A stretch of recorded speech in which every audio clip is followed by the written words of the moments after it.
Ресей қорғаныс министрі мен бас штаб бастығын жерден алып жерге салып Мәскеуді бетке алған Вагнер жетекшісінің бүлігі ың-шыңсыз басылды. Евгений Пригожин жалдамалы әскерін кері қайтарып, өзі Дондағы Ростов қаласынан шығып кеткен. Кремль оның Беларуське баратынын айтқан, бірақ Вагнер басшысының одан бері қайда екені беймәлім. Мы не дадим этому повториться.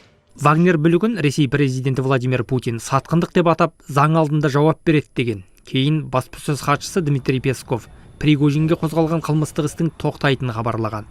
Бірақ бүгін ресейлік бірнеше медиа дереккөздерге сүйеніп, қылмыстық істің жалғасатынын жазды. Ал Мәскеуде енгізілген контртеррористік операция режимі бүгін алынды.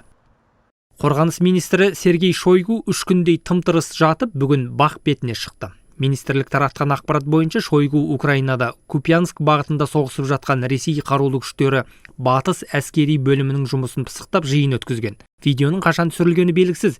Кейбір әскери журналистер мұны бұрын түсірілген кадрлар деп жазды. Когда мы пришли сюда, то мы еще раз подтвердили много новое. Вагнер жетекшісі Пригожин Шойгуды жалдамалы әскерін зымыранмен атқылады деп айыптаған. Соғыс шебіндегі қару-жарақтың жетіспей жатқаны үшін де табалаған. Пригожиннің Беларуське кететіні хабарланған соң, Польша Беларуспен шекарада бақылауды күшейтті. Премьер-министр Матеуш Моравецкий Путин мен Лукашенкодан бәрін күтуге болады деді. Литва президенті де осындай сипатта мәлімдеме жасады. Ал Еуроодақ дипломатиясының жетекшісі Вагнер бүлігі соғыстың Ресейдегі саяси жүйеге қалай әсер етіп жатқанын байқатты дейді. Ал Путин өзі жасаған құбыжық Вагнер енді өзін тістеп жатыр. Құбыжық өзінің жаратушысына қарсы әрекет етіп отыр. Саяси жүйе әлсіздігін көрсетті, әскери күшке сызат түсті. Бұл Украинадағы соғыста үлкен маңызға ие.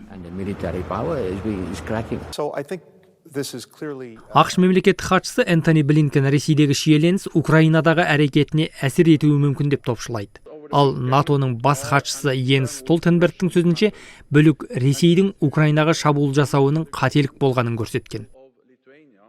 Қытай билігі Вагнер бүлігін Ресейдің ішкі ісі деп атап, елдің тұрақтылығын қолдап, әрі қарай дамуына сенім білдірген.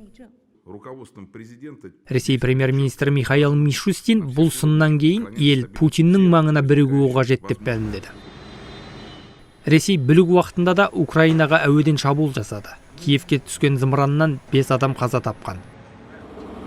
Днипро қаласына да зымыран түсіп, 8 адам жараланған. Украина қарулы күштері шығыс пен оңтүстікке қарымта шабуылды жалғастырып жатыр. Ресми дерек бойынша алға жылжу бар.